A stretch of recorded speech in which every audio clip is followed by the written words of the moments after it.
Friends, this section நம்ம எதுலேருந்து விட்டோம்னா வந்துட்டு ஹீரோ வந்துட்டு ஹீரோயினியை வந்து சேவ் பண்ணுறாங்க மலையிலேருந்து. அதுலேருந்து விட்டோம். இன்றைக்கி வந்துட்டு அவங்க வந்து ஒரு குகைக்குள்ளே உட்காச்சிட்டு இருக்காங்க. அப்போ வந்துட்டு ஹீரோ வந்து ஹீரோயினியோட கை பிடிக்க வராங்க. ஆனாலும் வந்துட்டு யாரும் கூப்பிடுற மாதிரி இருக்குதுன்னு சொல்லிட்டு கையை எடுத்துடுறாங்க. அப்புறம் அந்த மழை கொஞ்சம் விட்டா மாதிரி இருக்குன்னு சொல்லிட்டு குகையிலேருந்து வெளில வராங்க. அப்போ வந்துட்டு ஹீரோயினி கேட்குறாங்க, இங்கே டைகர்லாம் இருக்கும், அதனால வந்துட்டு நீ என் கை பிடிச்சிக்கோங்க அப்படிங்கிறாங்க. இதெல்லாம் நான் ஒன்றும் வேணும்னே சொல்கிறேன். நான் வந்து எப்பவுமே ஹைக்கிங் வரும்போது எங்கள் அண்ணன் கை பிடிச்சிப்பேன், அப்போ வந்து எனக்கு சேஃபாக ஃபீல் ஆகும். ஓகேன்னு சொல்லிட்டு கை பிடிச்சிப்பாங்க. அப்புறம் கொஞ்சம் தூரம் தான் வந்திருப்பாங்க. மறுபடியும் ஹீரோயினின்னு குரல் கேட்க உடனே கை விட்டுருவாங்க. பார்த்தா ஹீரோயினியோட கொலீக்ஸ் தான் வராங்க. அதான் வந்து செகண்ட் ஹீரோயினி சப்பி, அதுக்கப்புறம் மீனா, 3 பேரும் வராங்க. வந்த உடனே வந்துட்டு ஹீரோ வந்து ஹீரோயினி தள்ளி விட்டுறாங்க. அதுக்கப்புறம் வந்துட்டு என்ன ஹீரோயினி என்ன பண்ணுற, இவ்வளோ நேரம் ஆச்சு, உன்னை காணோம், நாங்கள் எவ்வளோ நேரமாக கூப்பிட்டுட்டு இருந்தோம், நீ என்ன இன்னும் வரலன்னு சொல்லிட்டு ஹீரோயினியை பார்த்து கேட்கும் போது ஹீரோயினி சொல்கிறாங்க, இல்லை நான் இங்கே ஒன்று தொலைச்சிட்டேன், அதை வந்து நான் தேடிட்டு நான் வரேன் அப்படி சொல்லும் போது வந்துட்டு ஓகே நீ தேடிட்டு வா, சரி நான் அதை தேடிட்டு வரேன், நீங்கள் 2 பேரும் போங்க, போய் சாப்பிட்டுட்டு இருங்க, நான் அதை வரேன்னு சொல்லிடுறாங்க. ஹீரோயினி ஓகே தேடி கண்டுபிடிச்சிட்டு வான்னு போயிடுறாங்க. அதுக்கப்புறம் வந்து மறுபடியும் ஹீரோ எழுந்து வருவாங்க. அதுக்குள்ளே வந்துட்டு மறுபடியும் கொலீக்ஸ் வந்து திரும்பி பார்த்து ஹீரோயினி அப்படின்னு சொல்லுவோம், மறுபடியும் தள்ளி விட்டுருவாங்க. தள்ளி விட்டு என்னாச்சு அப்படின்னு கேட்கும்போது, இல்லை நாங்கள் வந்துட்டு வுட்லாம் எடுத்துட்டோம், நீ எதுவும் எடுத்துகிட்டு வர வேண்டாம், நீ உன்னோட திங் மட்டும் தேடி கண்டுபிடிச்சி எடுத்துகிட்டு வாங்குறாங்க. ஓகேன்னு சொல்லிட்டு ஹீரோனையும் விட்டுடுறாங்க. அதுக்கப்புறம் மறுபடியும் ஹீரோவை எழுப்புறாங்க.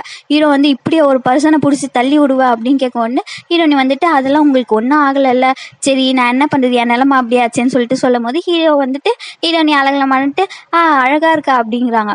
உடனே ஹீரோயினி வந்துட்டு என்ன அப்படி கேட்கும்போது ஹீரோயின் சொல்ல, இல்லை உனக்கு பின்னாடி இருக்க அந்த பூ அழகாக இருக்குது அப்படின்னு சொல்லிட்டு சொல்லும்போது ஹீரோயினி சொன்னாங்க, எனக்கு தெரியும், என் வீட்லேயே அது கண்ணாடி இருக்குது அப்படின்னு சொன்னோன்னே ஹீரோ வந்து ஒரு மாதிரி ஃபேஸ் வச்சுக்கிட்டு ஓகே நான் போகிறேன் அப்படின்னு சொல்லிட்டு அவங்க போயிடுறாங்க. நெக்ஸ்ட் ஹீரோயினி வந்து ஆஃபீஸ்க்கு போகிறாங்க. பார்த்தா கிம் இருக்காங்க ஹீரோயினிக்கு முன்னாடி. ஹீரோயினி கேட்குறாங்க, சார் நீங்கள் இவ்வளோ சீக்கிரமாக என்ன பண்ணுறீங்க அப்படின் போது கிம் கிட்டேருந்து பதிலே காணும்.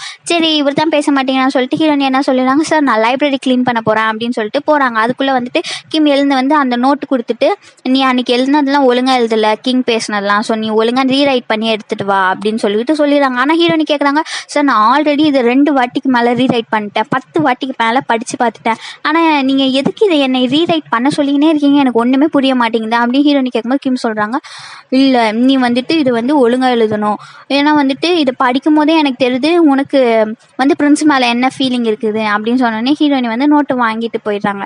வாங்கிட்டு போயிட்டு ஐயோ என்ன இவன் ஏதாச்சும் ஜோசிக்காரனா என்ன ஃபீலிங் இருக்குன்னு சொல்கிறதுக்கு அப்படின்னு சொல்லிட்டு புலம்பிட்டு இருக்காங்க. செகண்ட் ஹீரோயினியை வீட்டை பார்த்தா நிறைய பேர் குவிஞ்சு கிடக்குறாங்க.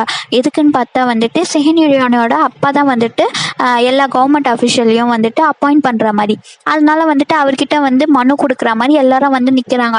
அப்போ வந்து வர்றது வந்து செகண்ட் ஹீரோயினி. ஆனால் எல்லாரும் சார்ன்னு நினச்சிட்டு குட் மார்னிங் சார் அப்படின்னு சொல்லிட்டு பவ் பண்ணுறாங்க.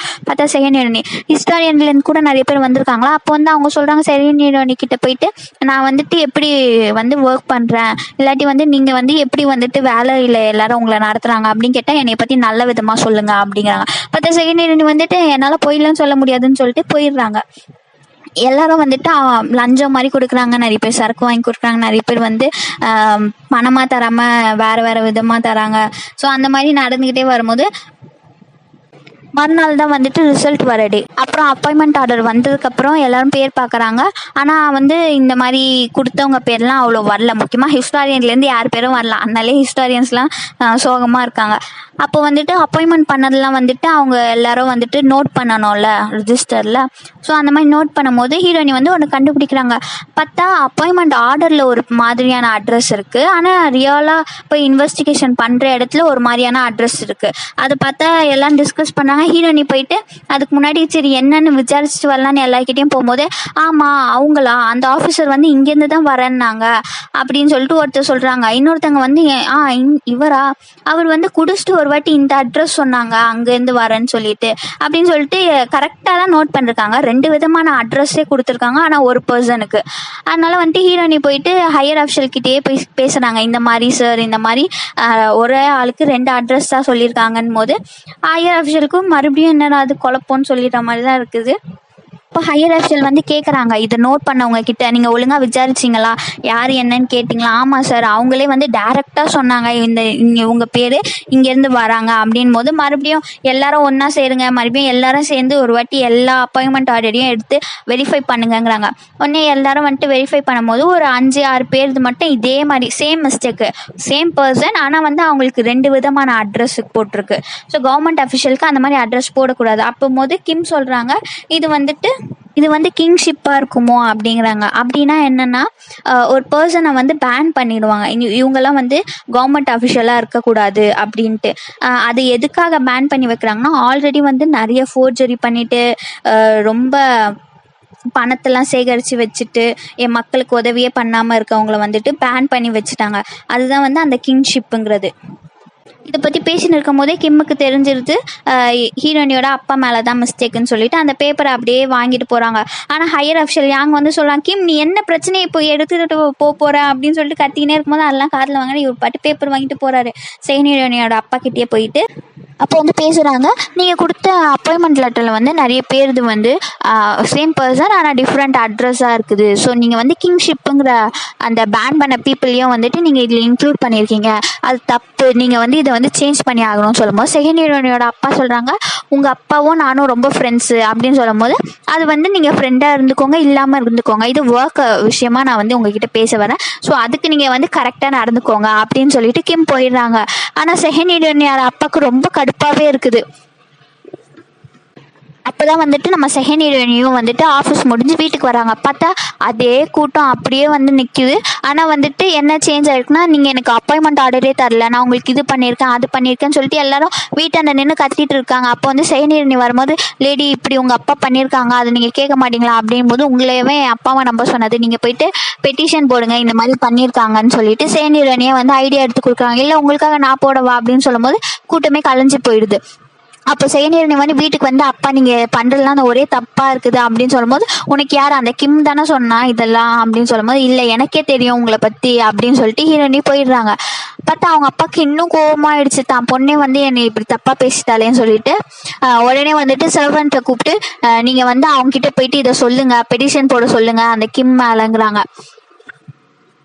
அதுக்கப்புறம் நம்ம ஹீரோ தான் காட்டுறாங்க. ஹீரோ அதே மாதிரி நிலாவை பார்த்து சிரிச்சிங்கன்னே இருக்கும்போது அசிஸ்டன்ட் கேட்குறாங்க, நீங்கள் லவ் பண்ண ஆரம்பிச்சிட்டிங்கன்னு தெரியுது, அதனால தான் வந்து நிலாவை பார்த்து ரசித்து பார்த்துட்டு இருக்கீங்க போல் அப்படின்னு கேட்கும்போது ஹீரோ சொல்கிறாங்க, இல்லை எனக்கு வந்து உங்ககிட்ட ஒரு சந்தேகம் கேட்கணும் அப்படிங்கும்போது, என்ன சந்தேகம் கேளுங்க. இல்லை என் ஃப்ரெண்டுக்கு தான் இந்த மாதிரி நடந்துச்சு, உங்களுக்கு தான் ஃப்ரெண்டே கிடையாது. இல்லை நிஜமாலே என் ஃப்ரெண்டுக்கு தான் அப்படின்னு சொல்லும்போது, ஓகே நீங்கள் மேலே சொல்லுங்கள் நான் கேட்குறேன் அப்படின் போது, என் ஃப்ரெண்டோட கையை வந்து அவங்க ஃப்ரெண்டோட லவ்வர் பிடிச்சாங்க அப்படின்னு சொல்லும் போது, ஓகே ஆனால் வந்து ஹீரோயினி வந்து உங்கள் கையை பிடிக்க வாய்ப்பே இல்லையே அப்படின்னு சொல்லிட்டு, என்ன சுச்சுவேஷன் சொல்லுங்கள், அப்போ தான் வந்து என்னால் கிளியராக சொல்ல முடியும் அது எதுக்காகன்ட்டு அப்படி அசிஸ்டன்ட் சொல்லும்போது ஹீரோ சொல்கிறாங்க, நாங்கள் அப்போ காட்டில் இருந்தோம், அதனால வந்து ஹீரோயினி வந்து என் கையை பிடிச்சா, அங்கே வந்து டைகர்லாம் வரும், அவங்க அண்ணா கூட ஹைக்கிங் அதெல்லாம் சொல்லும் போது ஓகே எனக்கு புரிஞ்சிருச்சு, ஹீரோயினி ஏன் உங்கள் கையை பிடிச்சானா டைகர்லாம் இருக்குங்கிறீங்கள, ஸோ டைகர் சப்போஸ் வந்துச்சுன்னா உங்களை வந்து அப்படியே டைகர் கிட்ட தள்ளி விட்டு கொஞ்ச நேரம் அவங்களுக்கு நேரம் வாங்கிக்க தான் உங்களை வந்து பிடிச்சிருக்காங்க கையை அப்படின்னு சொல்லும் போது ஹீரோ வந்து மறுபடியும் காண்டாயிட்டு, உங்ககிட்ட கேட்டதே தப்பு தான், நான் போய் தூங்குறேன் அப்படின்னு சொல்லிட்டாங்க. சார் நீ என்னை இன்சல்ட் பண்ணிட்டு போறீங்க அப்படின்னு சொல்லிட்டு அசிஸ்டன்ட் கட்டுறாங்க. நெக்ஸ்ட் நாள் வந்து அரசவையில் ஒரு பெட்டிஷன் வருது. ஆனால் வந்துட்டு மினிஸ்ட்ரியில் இருக்கவங்க என்ன பண்ணாங்க, பார்த்து படிச்சுட்டு ஷாக் ரியாக்ஷன் கொடுத்துட்டு, இல்லை சார் இது ஏதோ தப்பாக வந்திருக்கு பெட்டிஷன், நான் எடுத்து வச்சிடுறேன் அப்படிங்கிறாங்க. அப்படின்னு சொன்னே, நீங்கள் கொடுக்க ஷாக் ரியாக்ஷன் பார்த்தா அதில் என்னமோ இருக்குது, ஸோ நீங்கள் படிங்க, நான் ரொம்ப க்யூரியஸாக இருக்கேன் அதை கேட்குறதுக்குன்னு சொல்லுவோம். இந்த குற்றச்சாட்டு கிம் பற்றின குற்றச்சாட்டு அப்படின்னு சொல்லிட்டு சொல்ல ஆரம்பிக்கிறாங்க. பார்த்தா வந்து கிம்முக்கு வந்து ஆல்ரெடி கல்யாணம் ஆயிருக்கு, அவங்க ஒய்ஃபும் இறந்துட்டாங்க தூக்கு மாட்டி, அவங்களோட மாமனாரும் வந்து தலை துண்டிக்கப்பட்டு சம்திங் ஏதோ அரசவையில் இஷ்யூ ஆகிட்டு, அதனால வந்துட்டு அவங்களுக்கு அதை கொடுத்துருக்காங்க அந்த பனிஷ்மெண்ட்டு, அதனால வந்துட்டு அவங்க ஒய்ஃபும் செத்துட்டாங்க. அதனால வந்து கிம் வந்து ரொம்ப டிப்ரெஷனில் இருக்காங்க, யாரையும் நம்ம ட்ரஸ்ட் பண்ணக்கூடிய தன்மையே அவங்கக்கிட்ட இல்லை, அவங்க வந்துட்டு இந்த ஹிஸ்டாரியன்ட்டாக வரத்துக்கும் அவங்களுக்கு வந்து அவங்க அப்பா சப்போர்ட் தான் தேவைப்பட்டுச்சு தவிர அவங்க வந்து ஓனாக வரல. ஸோ அதனால வந்துட்டு கிம்மும் வந்துட்டு இனிமேல் ஹிஸ்டாரியன்லேருந்து விலக்கி வைக்கப்படணும் அப்படின்னு சொல்லிட்டு அந்த பெட்டிஷனில் இருக்குது.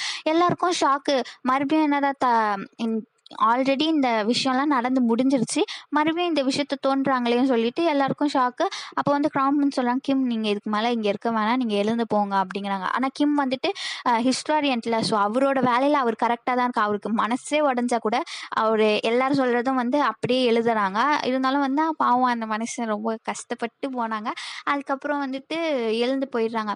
பார்த்தா அவர் போகிறதுக்கு முன்னாடியே வந்துட்டு அங்கே ஒரு அசிஸ்டன்ட் ஓடி வந்துட்டு ஆஃபீஸர் யாங் அப்படின்னு சொல்லிட்டு மறுபடியும் ஒரு பிரச்சனை வந்திருக்கு அப்படின்னு சொல்லிட்டு, அப்போ வந்து யாங் கேட்குறாங்க என்ன பிரச்சனைம் போது, இந்த மாதிரி கிம் விஷயம் தான் போயிட்டுருக்கு, இப்போ ஒரு ரைட் பண்ணுறதுக்கு இன்னொருத்தங்க வேணும் அப்படின்னு கேட்கும்போது அப்போ தான் வந்து கிம்மும் வந்து என்ட்ரன்ஸ் ஆகிறாங்க.